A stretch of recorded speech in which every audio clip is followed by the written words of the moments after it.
A function on two variables is called continuous at a point x naught y naught if the following three conditions hold. 1. F of x naught y naught exists. 2. The limit as xy approaches x naught y naught of f of x y exists. And then the third criteria, those two values have to equal each other. I like to define continuity this way. This is actually how our textbook defines continuity. Really, all we need to say is this last requirement.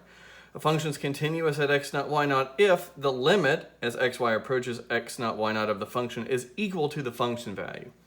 The reason I like writing it down this way, number one, it's really just the continuity test I remember from Calc 1. It also reminds me that I need the function value to be a number and the limit to be a number, right? I need these to exist. Infinite limits don't exist, even though we often write those down as equals infinity.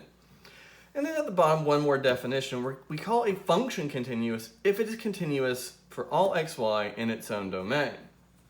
So I have an example of a continuous function here. And I know what you're thinking.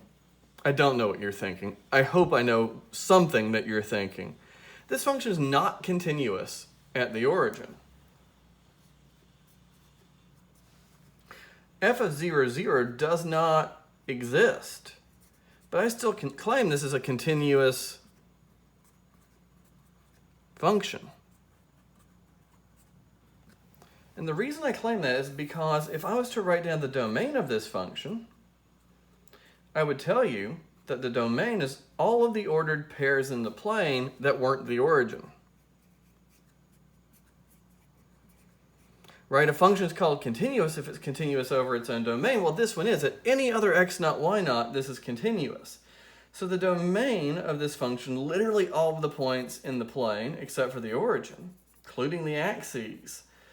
Well, if I take a point that's in the domain, so this is my x naught, y naught, well, f of x naught, y naught clearly exists. Because on top I multiply the ordinates together and I get a number. I square them and add them and I get a number. So I'm just dividing a number by a number, so that will exist. And the limit as x approaches y of x naught, y naught exists. And the reason for that is our limit laws that say I could split this up around all the arithmetic until I was just taking a limit as x approaches x naught when I have x's, and the limit is y approaches y naught when I have y's. And those will all equal the same value. So this is a continuous function. It's continuous everywhere except for the origin, and the origin isn't in its domain.